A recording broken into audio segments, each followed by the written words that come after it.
Students, उम्मीद है कि आप लोग खैरियत से होंगे। जैसा कि आपको मालूम है कि हमने बीकॉम पार्ट 1 के अंदर जो चैप्टर पढ़ाया जाता है अकाउंटिंग फॉर रिसीवेबल या वैल्यूएशन ऑफ अकाउंट रिसीवेबल, उसके ऊपर 2 लेक्चर बनाए थे और उसके अंदर हमने कंप्लीटली ये डिस्कस किया था कि इनकम स्टेटमेंट अप्रोच से बैड डेट्स कैसे निकालते हैं, बैलेंस शीट अप्रोच से कैसे निकालते हैं।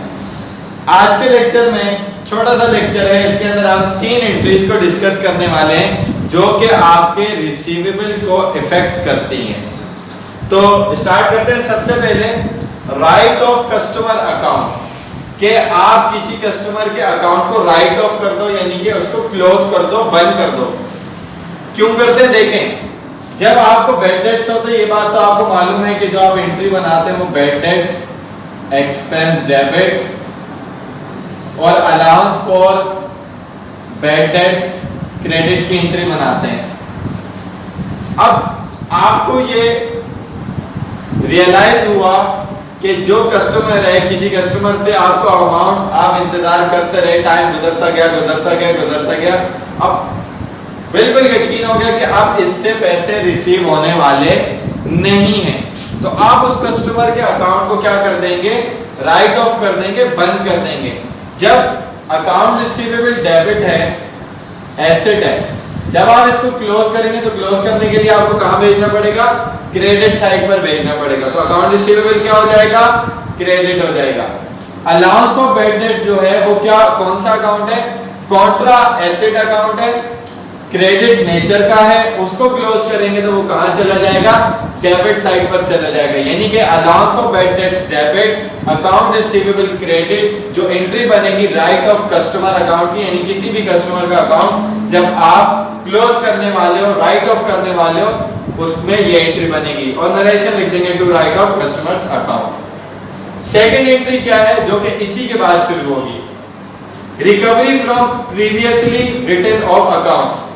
जो कस्टमर है उसको थोड़ी सी गैरत आ गई, गैरत जाग गई उसके अंदर, नहीं यार पैसा खाना बुरी बात है, इसका पैसा हम वापस कर देते हैं। तो इसका मतलब क्या हुआ, प्रीवियस जो रिटन ऑफ, जो अकाउंट आपने क्लोज कर दिए थे, बंद कर दिए थे, उससे अब आपको रिकवरी हो रही है। तो अकाउंटिंग रिकॉर्ड में असल में तो आप ये करोगे ना, हाँ भाई लाओ पैसे दो, लेकिन अकाउंटिंग क्या बोलेगी, अकाउंटिंग बोलेगी भैया जो अकाउंट बंद किया था ना, सबसे पहली एंट्री आप उसके रिवर्सल की बनाओ, यानी कि उस अकाउंट को पहले ओपन करो।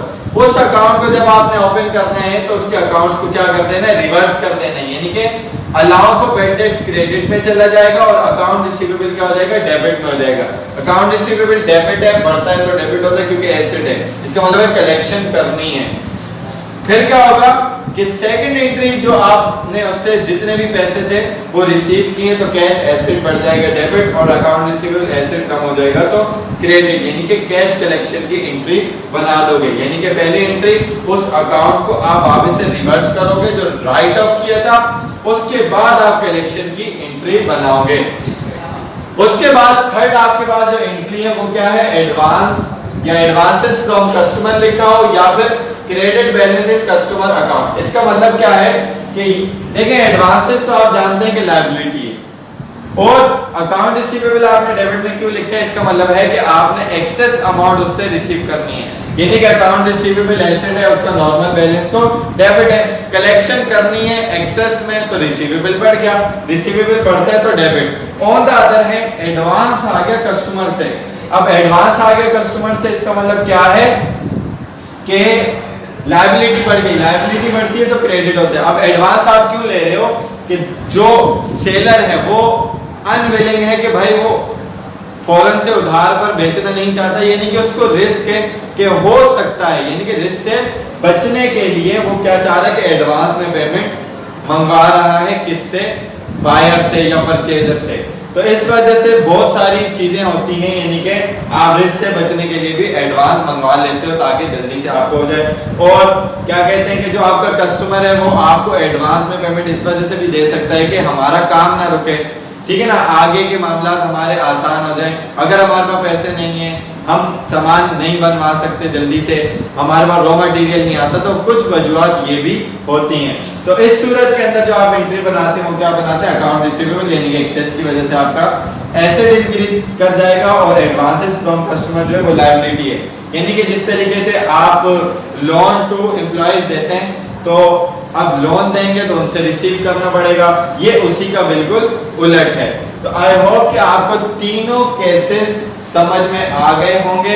आइंदा आने वाले लेक्चर के अंदर हम जो क्वेश्चन करेंगे उसके अंदर income statement approach, balance sheet approach और तीनों ये जो इफेक्ट करते हैं रिसीवेबल को, इन तीनों का मिक्सअप करके क्वेश्चन करेंगे ताकि आपको कंप्लीटली बात समझ में आ जाए। और जिन बच्चों ने ये लेक्चर देखना है तो इससे पहले जाकर पिछले 2 लेक्चर देखें, लेक्चर नंबर 1 और लेक्चर नंबर 2 के साथ अपलोड किया हुआ है, ताकि वो पहले समझ जाएंगे तो फिर ये भी आपको आसानी से समझ में आ जाएगा।